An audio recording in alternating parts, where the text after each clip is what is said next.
అందరికీ నమస్తే. ఎట్లున్నారు? అందరు మంచిగా ఉన్నారా? ఇయాల మళ్ళొక మంచి పాటతో మీ ముందుకు వచ్చిన. తెలంగాణ అంటే జానపదం, జానపదం అంటే తెలంగాణ. ప్రస్తుత కాలంలో జానపదాలకు గుర్తింపు రావడం ఎంతో ఆనందంగా ఉన్నది. తెలంగాణ పల్లె పాటలు అంటేనే ఒక లెవెల్ ఉంటాయి.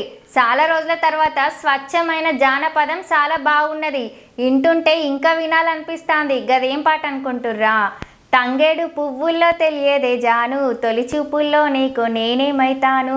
తంగేడు పువ్వుల్లో తెలియదే జాను, తొలి చూపుల్లో నీకు నేనేమైతాను.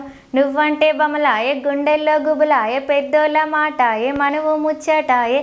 తంగేడు పువ్వుల్లో తెలియదా పిల్లడా, తొలి చూపుల్లో నీకు బావైతాను. గిట్లా వాడిన జరేమనుకోకుర్రి. గీ పాటల భార్య తన భర్తని ఏ విధంగా అనుకుంటా జీవితాన్ని సాగిస్తుందో, భర్తని ఎన్ని విధాలుగా అనుకుంటుందో, ఏ విధంగా అన్ని విధాలుగా పోల్చి పాట రూపంలో సురేందర్ మను అన్న చాలా చక్కగా రాసిల్లు.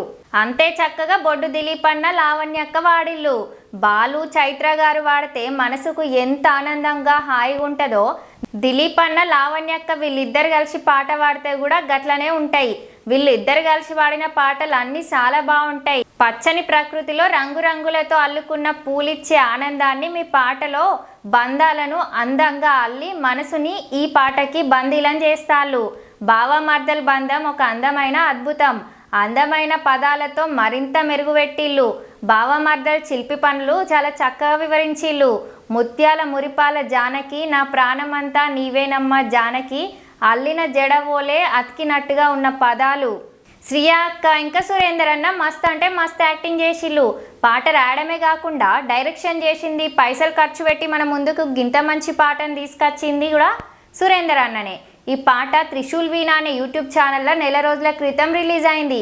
ఇప్పటిదాకా 77 లక్షల మంది దాకా చూసిల్లు.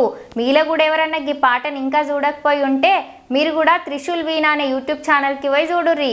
అట్లనే కింద డిస్క్రిప్షన్లో లింక్ పెడతా, జల్దీ పోయి చూడుర్రి. మళ్ళొక మంచి పాటతో మీ ముందుకు వస్తా.